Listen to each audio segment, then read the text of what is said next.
Aturan dan ketentuan dalam adendum Surat Edaran Satgas COVID-19 tersebut masing-masing berbeda untuk moda transportasi. Pelaku perjalanan transportasi umum darat akan dilakukan tes acak rapid test antigen tes ginos C19 apabila diperlukan oleh Satuan Tugas Penanganan COVID-19 di daerah. Pelaku perjalanan transportasi darat pribadi dihimbau melakukan tes PCR ataupun rapid test antigen yang sampelnya diambil dalam kurun waktu maksimal 1 kali 24 jam sebelum keberangkatan, atau tes ginos C19 di rest area sebagai persyaratan melanjutkan perjalanan, dan akan dilakukan tes acak apabila diperlukan oleh Satgas Penanganan COVID-19 daerah. Sementara untuk anak-anak di bawah usia 5 tahun tidak diwajibkan untuk melakukan tes rapid test PCR, rapid test antigen, tes ginos C19 sebagai syarat perjalanan. Apabila hasil tes pelaku perjalanan negatif namun menunjukkan gejala, pelaku perjalanan tidak boleh melanjutkan perjalanan dan diwajibkan untuk melakukan tes diagnostik, rapid test PCR, dan isolasi mandiri selama waktu tunggu hasil pemeriksaan. Untuk perjalanan transportasi udara, pelaku perjalanan transportasi udara wajib menunjukkan surat keterangan hasil negatif tes rapid test PCR, rapid test antigen yang sampelnya diambil dalam kurun waktu maksimal 1 kali 24 jam sebelum keberangkatan, atau surat keterangan hasil negatif tes ginos C19 di bandar udara sebelum keberangkatan sebagai persyaratan perjalanan dan mengisi e-hack Indonesia.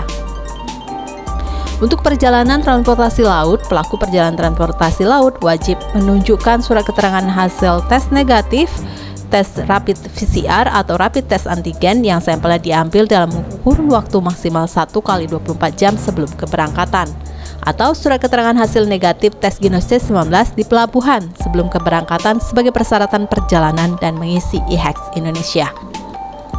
Pelaku perjalanan penyeberangan laut wajib menunjukkan surat keterangan hasil rapid test negatif, tes rapid test PCR, rapid test antigen yang sampelnya diambil dalam waktu maksimal 1 kali 24 jam sebelum keberangkatan, atau surat keterangan sebagai persyaratan perjalanan dan mengisi e-hack Indonesia.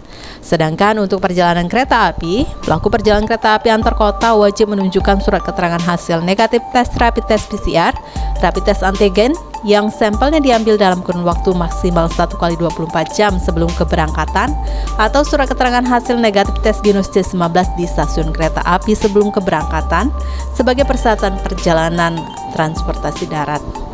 Adanya aturan dari pemerintah yang melarang warga untuk mudik lebaran tahun ini membuat Polda Sumsel serta Polres jajaran akan membuat sejumlah pos yang ada di beberapa daerah, yaitu Ogan Komering Ilir dan Ogan Ilir khususnya. Pemerintah pusat melalui Menteri Perhubungan telah memutuskan untuk tahun ini warga dilarang untuk melakukan mudik lebaran. Hal tersebut untuk mencegah penyebaran virus corona di tanah air. Polda Sumsel dan Polres jajaran akan membuat sejumlah pos yang ditempati oleh personilnya. Sejauh ini wilayah yang menjadi atensi untuk dibuat pos sendiri adalah Kabupaten Ogan Komering Ilir dan Ogan Ilir. Selain itu, menurut Kapolda Sumsel Irjen Pol Eko Intraheri, mereka akan selalu melakukan edukasi terhadap warga di Sumsel atas aturan larangan mudik dari pemerintah pusat. Ini dilaksanakan selama 14 hari. Ini perintah dari Mabes Polri dalam rangka menciptakan kondisi menjelang ikuti tahun baru, Raya Idul Fitri dan seterusnya. Jadi kita anggota mulai dari Polda sampai dengan Polres melaksanakan kegiatan edukasi kepada masyarakat tentang pelanggaran dan mencegah kecelakaan lalu lintas. Oke. Pak, untuk larangan mudik, Pak? Ya, larangan mudik saya kira ini sudah keputusan pemerintah. Nanti kami Polda Sumsel akan memaksimalkan itu. Nanti kan kami buat pos-pos di tempat-tempat, terutama seperti di OI, tempat masuknya, di tol-tol dan tempat-tempat lain. Sementara itu dari pihak Polrestabes Palembang akan melakukan pengawasan secara ketat dengan melibatkan pihak TNI dan Dinas Perhubungan terhadap warga yang melakukan mudik lebaran. Mas di lapangan disebutkan bahwa TNI, Polri, dan Dinas Perhubungan yang berada paling depan di lapangan untuk melakukan pengawasan, memfilter, mengkontrol, dan mungkin bisa jadi nanti akan ada tempat-tempat penyekatan-penyekatan yang kebetulan kemarin sudah disurvei oleh Bapak Direktur Lalu Lintas di beberapa lokasi. Nah, kita tunggu nanti di mana-mana akan dibuat semacam pos terpadu untuk dapat melakukan penyekatan terhadap arus mudik. Kepolisian dengan TNI dan Dinas Perhubungan di daerah akan memerintahkan warga yang mudik untuk memutar balik kendaraannya. Menyikapi aturan mudik lebaran dari pemerintah dari 6 hingga 17 Mei mendatang membuat Polda Sumsel khususnya Direktorat Lalu Lintas serius menyikapinya dengan menyiapkan 45 lokasi penyekatan antar provinsi tetangga.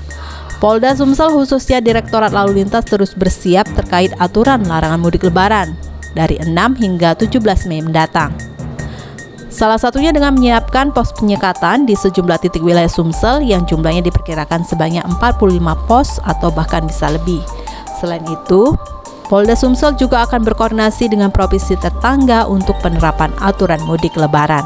Bahasakan tol dan non-tol, arteri dan jalur penghubung antara Sumsel dengan Lampung ataupun dengan Bengkulu dengan Jambi itu semua sudah kita sampaikan. Nanti juga kita akan rapat koordinasi dengan besok ini dengan Lampung, Banten, Lampung, Sumsel. Ini serius bener nih jadinya. Kemudian Sumsel juga dengan Bengkulu dengan Jambi. Kita serius ini untuk menegakkan masalah larangan mudik atau penyadaran mudik itu. Jumlah personil nanti akan berkembang naik turunnya dengan instansi terkait bisa 2.000 sampai 3.000. Pak, jumlah titik penyekatannya berapa? Penyekatannya itu kalau sementara ini ada. Sementara untuk jumlah personil yang disiapkan dalam penegakan aturan mudik lebaran nantinya bisa mencapai 2 hingga 3.000 personil dengan berkoordinasi instansi lainnya serta TNI. Mulai 6 hingga 17 Mei mendatang, sebanyak 4 pos penyekatan akan dibangun petugas gabungan di 4 titik pintu masuk perlintasan Kabupaten Ogan Ilir. Keempat titik pos penyekatan ini terletak di pintu perlintasan Kabupaten Ogan Ilir, yakni titik pos exit tol Indralaya Unsri, pos penyekatan exit tol di Keramasan, Palembang, Lampung, pos penyekatan di lorong Indralaya Utara perbatasan dengan Gelumbang Muara Enim, dan pos penyekatan di Sungai Pinang perbatasan dengan Kayu Agung, Ogan Kombling Ilir. Pihak Satlantas Polres Ogan Ilir menghimbau kepada masyarakat untuk tidak melakukan mudik lebaran dan tetap di rumah saja.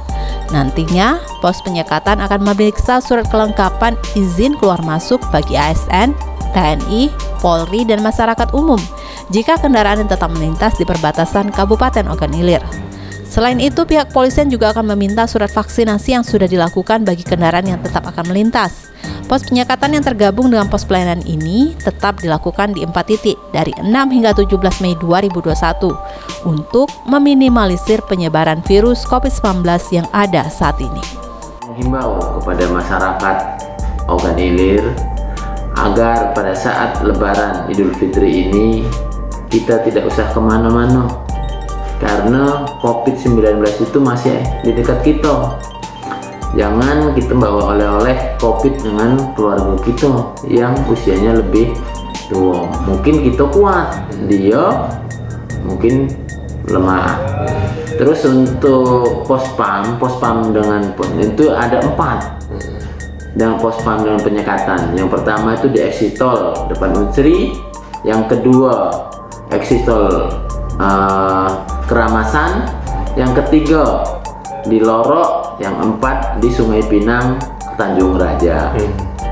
Gunanya penyekatan itu untuk mencegah COVID-19 itu datang ke